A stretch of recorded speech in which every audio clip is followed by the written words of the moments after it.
बताइए, एक तो आपका जो सेंटर जो चलने लग रहे हैं ना, गांव में जो किराए पे सेंटर चल रहे हैं और उनका कुछ नहीं मिलता, तो वो मैं लेटर निकाल के दे आई उनको कि आप अपना प्रिंट देखो, पीछे डिपार्टमेंट का लेटर देखो, उसके बावजूद हमें किराया नहीं दिया जा रहा है। और शहरों में वो बहनें यहाँ पर अपनी बता देंगी जिनको 1500 रुपए मिल रहे हैं, लेकिन उनको सच में झूठ नहीं बोलना है। अगर वो किराया ज्यादा दे रही है तो वो सेंटर्स की लिस्ट लेंगे अपने डिपार्टमेंट से भी, पर अपने को दिखाना है। कुछ सेंटर ऐसे हैं जिनको एक दो तो मैंने देख भी रखे हैं खुद, जो बिल्कुल डैमेज हुए पड़े हैं और उनके अंदर ही सेंटर चल रहे हैं, जैसे हमारा केडी माया के। तो उनको ये कह रहे हैं कि हाँ जो सेंटर है वो लिस्ट मेरे पास देके जाएंगे, बिल्कुल जो डैमेज है सच में उनकी लिस्ट वो यूं कह रहे हैं कि वो तो हफ्ते 10 दिन के अंदर ही हम उनको काम को शुरू करवाएंगे। और अभी कॉल हमारे सामने भी कितनी कॉल की है कि वहां जाके हमने समस्या ली है। एक जो सबसे बड़ी मेन समस्या ये कही है कि आपके साथ बहुत गलत होने लग रहा था, हमें ये पता नहीं था। अभी पूछ रहे हैं कि जो टेंडर होता है वो एक गांव का होता है या पर सेंटर का होता है, जो राशन अपना डला कर है, तो उसके ऊपर बिल्कुल कार्रवाई होगी कि अगर वो टेंडर के अंदर लिखा हुआ देख रहे हैं, हम लेटर मंगवा लिया मैडम ने अभी उनको हमारे सामने बुलवाया था कि अगर आपका पर गांव का है तो वो भी देखेंगे, फिर उसको कैसे उठवाना है वो हम देखते हैं अपने लेवल पे। नहीं तो अगर वो पर सेंटर का है तो पर सेंटर ही जाएगा। लेकिन उसमें एक बात ध्यान रखना, ऐसी जगह पे गाड़ी नहीं जाएगी कि यूं कैसा ये मैं अपने लेवल पे बताऊं, उन्होंने कुछ नहीं कहा, क्योंकि इतनी भीड़ी सी जो होगा ना रास्ता उसके अंदर गाड़ी जाने पॉसिबल नहीं होती है। तो किधर अड़ियो मत ना, जहां जितना सोल्यूशन होगा उतना कहने कहा है हमें। और इसीलिए तो हम अपनी 6-7 समस्याएं जो अलग से लिख के ले गए थे, तो ये बाकी की जो चीजें समस्या हमारी सुन ली गई है वही हम ले आए अपना जो प्रमाण पत्र का। तो उनका समाधान कितना जल्दी कैसे होता है, अपने आप आपकी सुपरवाइजर साहब से एक लिस्ट मांगेंगी कि किसका सेंटर डैमेज है किसका नहीं है, तो उसमें कोई भाईचारा नहीं करना है।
सैनी साहब है, कोई ऐसी बात नहीं है।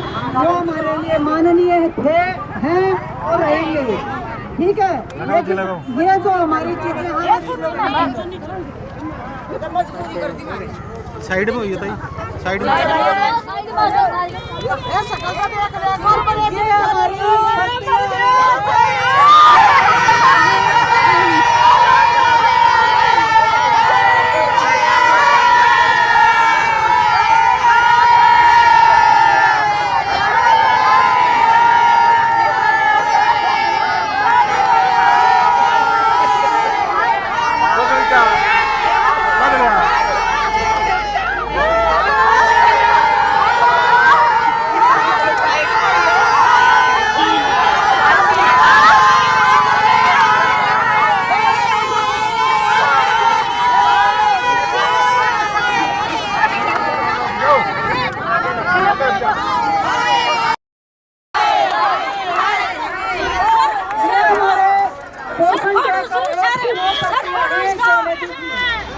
पोषण ट्रैकर ऐप पे काम करने की जो प्रतियां हैं वो भी हम इनके साथ ही शुरू कर देंगे।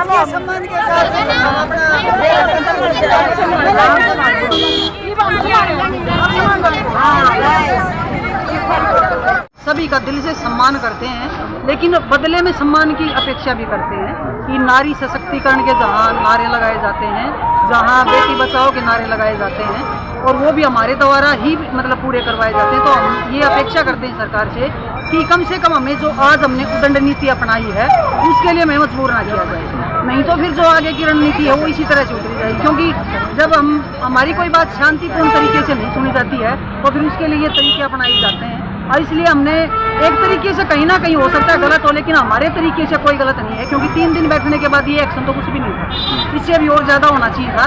लेकिन हमने सिर्फ इसलिए रोक दिया गया है कि शायद कोई हमारी 2 दिन की छुट्टियाँ हैं, इनमें कोई एक्शन लेके कोई बात, क्योंकि आज हमने CM साहब के नाम का ज्ञापन सौंपा है, तो शायद वो कुछ हमारी मांगों को देख लें, सुन लें, समझ लें, जो उनसे बन पड़े वो कर लें। तो हड़ताल जारी रहेगी या आगे प्रदर्शन जारी का भी अभी हम घोषणा नहीं कर सकते, लेकिन खत्म की भी घोषणा नहीं की हमने अभी, क्योंकि कल जो हमारी यूनियन की है वो पूरे के पूरे स्टेट की मीटिंग है रोहतक में, उसके बाद जो फैसला लिया जाएगा वही होगा। बाकी 99% जो है धरना प्रदर्शन चलेगा, वो तालाबंद चलेगा या इसी तरीके से चलेगा, वो मीटिंग के अंदर तय होगा। ठीक।